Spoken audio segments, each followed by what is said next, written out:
कोई चीज या चमत्कारी माला नहीं पहनी। मेरे माथे पर कोई तिलक नहीं है। मैंने हाथों की रेखाओं या माथे की रेखाओं में भविष्य नहीं तलाशा। मैंने कभी वास्तुकला का ध्यान नहीं रखा। मेरी सफलता के पीछे पूर्व जन्मों का कोई फल नहीं है। मैंने किसी की आरती नहीं उतारी। मैंने माथे पर कोई काला टीका नहीं लगाया। किसी नदी में नहाने से भी मुझे सफलता नहीं मिली। मेरे घर के सामने कोई ढोलक नहीं टंगी है।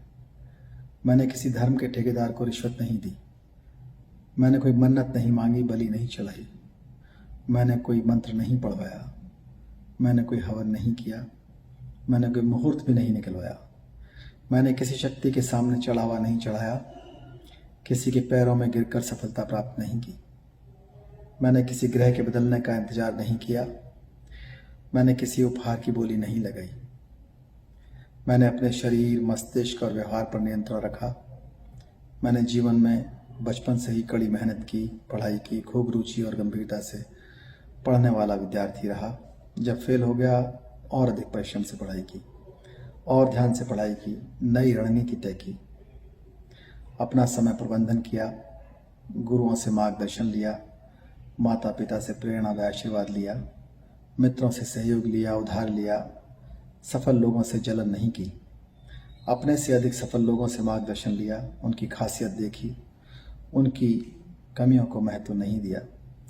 मैंने महामानव बुद्ध, सावित्रीबाई फुले, ज्योतिबा फुले, बाबा साहब डॉक्टर अम्बेडकर के जीवन संघर्ष और उद्देश्य को समझा और नैतिकता के रास्ते पर चला, विज्ञान के रास्ते पर चला। मैंने पुरानी परंपराओं, उत्सवों पर समय, धन और ऊर्जा नहीं गंवाई। अपने चरित्र को बनाए रखा तथा रोजमर्रा के झगड़ों से स्वयं को बचाया। किसी प्रकार का नशा और अहंकार से अपने आप को बचाया। दूसरों की हंसी उड़ाने की जगह मैंने दूसरे की कमियों को सीख की तरह माना। मैंने बाबा साहब के बनाए हुए संविधान द्वारा प्रदत्त जो अधिकार है प्रतिनिधित्व का, उसे लिया। मैं जो भी कुछ हूँ बाबा साहब डॉक्टर अम्बेडकर के कारण हूँ। इस बात का बदला मैं संविधान की रक्षा करके चुकाऊंगा। मैं पे बैक टू फैमिली और पे बैक टू सोसाइटी करके चुकाऊंगा। मैं समाज के पुनर्निर्माण के लिए सदैव तत्पर रहूंगा। मैं अपने सभी गुरुजनों के प्रति कृतज्ञ हूँ। मेरे माता पिता, भाई बहन, परिवारीजन आदि सभी ने मेरे जीवन को संवारा है।